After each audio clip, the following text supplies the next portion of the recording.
Assalamualaikum warahmatullahi wabarakatuh. Perkenalkan, nama saya Alvan Farizal dari kelas manajemen 22A dengan NPM 22411102. Di sini saya akan menjelaskan tentang materi manajemen pinjaman. Nah, yang pertama-tama ada arti hutang. Manajemen hutang adalah proses pembayaran hutang dengan melibatkan pihak ketiga yang bertujuan membantu orang yang terlibat hutang. Banyak perusahaan yang kasus bergerak di bidang konseling kredit menawarkan rencana manajemen hutang untuk membantu orang yang terlibat hutang dan kredit yang besar agar keadaan keuangan mereka membaik. Rencana manajemen hutang meliputi serangkaian langkah di mana layanan pihak ketiga bekerja dengan bantuan dari orang yang berhutang. Langkah pertama biasanya melibatkan penggabungan semua daftar kreditur dan jumlah yang dihutangkan pada masing-masing kreditur.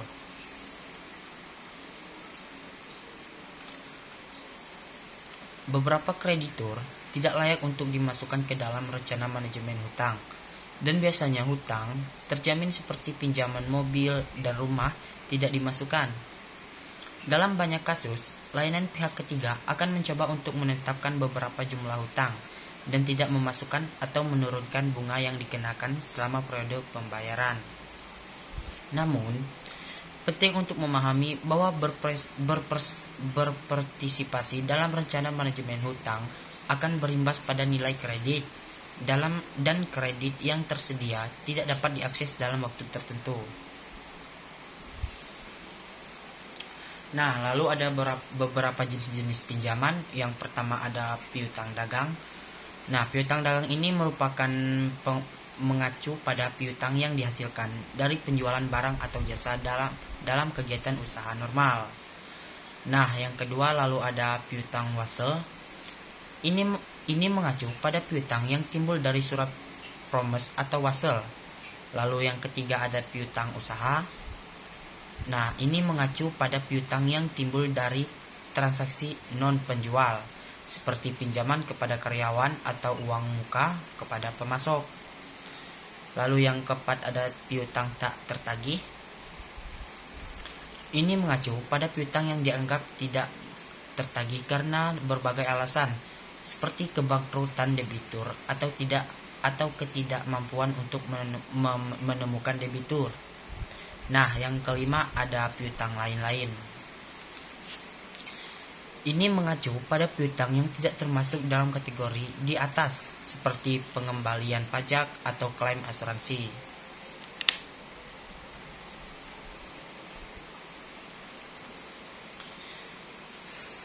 Lalu ada alasan mengapa pengelolaan kredit itu penting. Pengelolaan kredit sangat penting karena dapat membantu memitigasi risiko kredit dan mengamankan keunggulan kompetitif.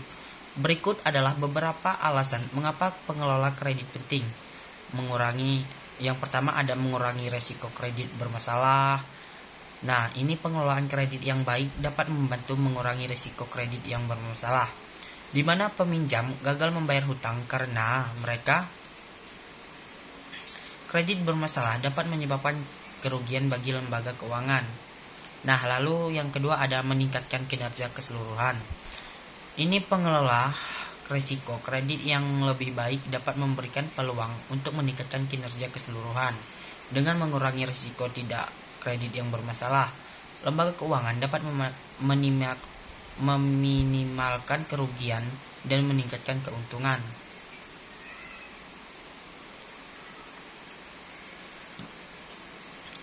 Lalu ada meningkatkan literasi keuangan.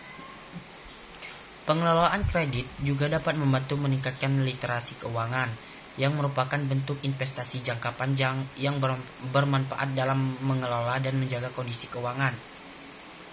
Dengan memahami pengelolaan kredit yang baik, individu dan perusahaan dapat memilih strategi dan keputusan keuangan yang tepat. Nah, lalu ada meningkatkan manajemen keuangan. Pengelolaan kredit juga merupakan bagian dari manajemen keuangan yang mencakup perencanaan, penganggaran, pemeriksaan, pengelolaan, atau pengendalian, pencarian, dan penyimpanan dana yang dimiliki oleh perusahaan tersebut. Dengan pengelolaan kredit yang baik, perusahaan dapat mengelola anggaran bisnis dengan benar dan memperoleh dana yang dibutuhkan untuk keberlangsungan bisnisnya. Lalu ada meningkatkan skor kredit. Pengelola kredit yang baik dapat membantu meningkatkan skor kredit, yang dapat membantu individu dan perusahaan dalam mengajukan kredit untuk hal-hal yang penting. Dengan melunasi utang yang tertunggak, skor kredit dapat kembali baik dan kemungkinan untuk mengajukan kredit di masa depan.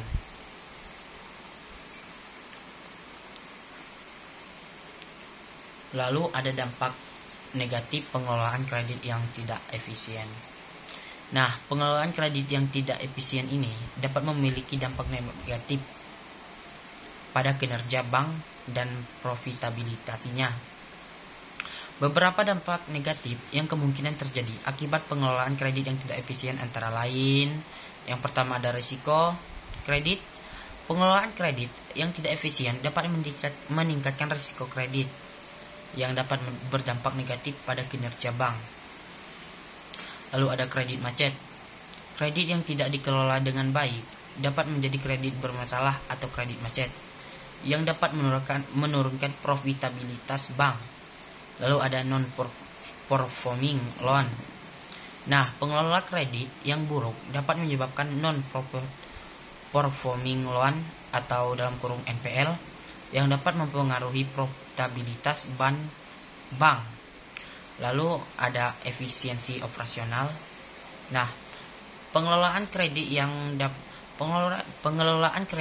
tidak efisien dapat mempengaruhi efisien operasional bank yang dapat berdampak negatif pada kinerja dan profitabilitas bank. Lalu ada likuiditas. Kredit yang tidak dikelola dengan baik dapat mempengaruhi likuiditas bank, yang dapat berdampak negatif pada kinerja dan profitabilitas bank. Lalu ada beberapa tahapan proses pengelolaan pinjaman. Nah, berikut ini adalah tahapan proses pengelolaan pinjaman yang dapat diambil dari hasil pencarian. Yang pertama ada perencanaan. Nah, tahap ini meliputi penyusunan dokumen rencana penerusan pinjaman yang kemudian disampaikan kepada Menteri Keuangan. Lalu ada perundingan. Tahap ini meliputi negosiasi dan perjanjian antara pihak pemberi pinjaman dan penerima pinjaman. Lalu ada penganggaran. Nah, tahap ini meliputi pengalokasian dana untuk pembayaran pinjaman. Lalu ada penarikan pinjaman. Tahap ini meliputi pencairan dana pinjaman oleh pihak penerima pinjaman. Lalu ada pembayaran kewajiban.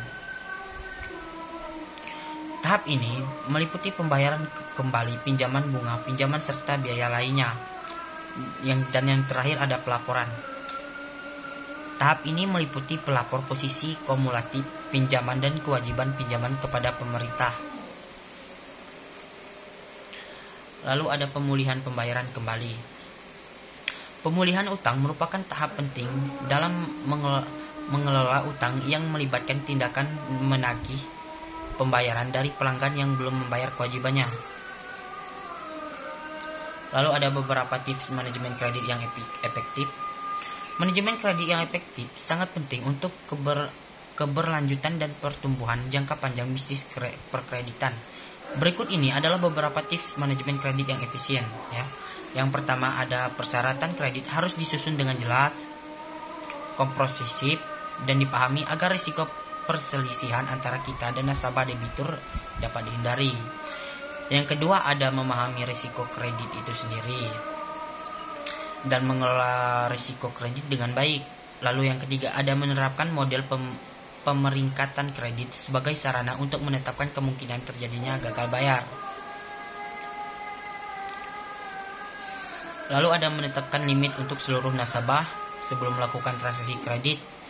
Terus ada mengidentifikasi risiko kredit yang melekat pada seluruh produk dan aktivitas perusahaan. Lalu ada memantau arus kas dan mengaji ulang terhadap proses penyaluran kredit, memiliki prosedur pengelolaan penanganan kredit masalah termasuk sistem deteksi kredit.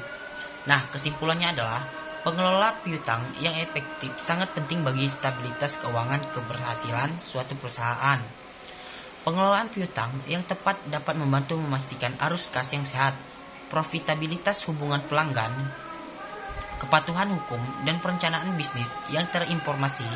Beberapa alasan mengapa pengelolaan debit yang efektif itu penting adalah: yang pertama, ada arus kas.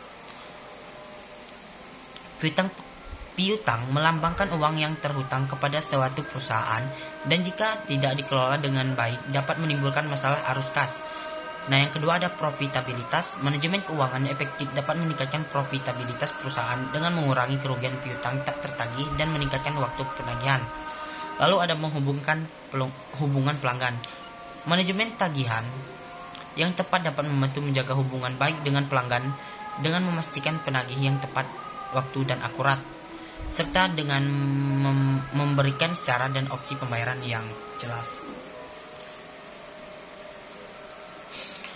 Kepatuhan hukum.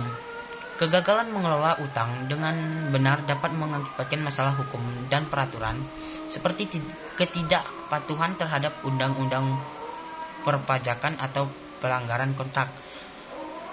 Lalu ada perencanaan bisnis. Manajemen piutang dapat memberikan wawasan berharga mengenai kesehatan dan kinerja keuangan perusahaan yang dapat menjadi masukan bagi perencanaan bisnis dan pengambilan keputusan. Pengelolaan piutang yang tepat dapat membantu perusahaan menghindari kesulitan keuangan dan meningkatkan kesehatan keuangannya secara keseluruhan. Penting untuk menerapkan praktik pengelolaan piutang yang efektif untuk memastikan bahwa perusahaan dapat menjaga arus kas, profitabilitas, dan hubungan pelanggan yang sehat, sekaligus mematuhi undang-undang dan peraturan yang terkait. Baik, itu saja yang dapat saya sampaikan. Saya ucapkan terima kasih. Wassalamualaikum warahmatullahi wabarakatuh.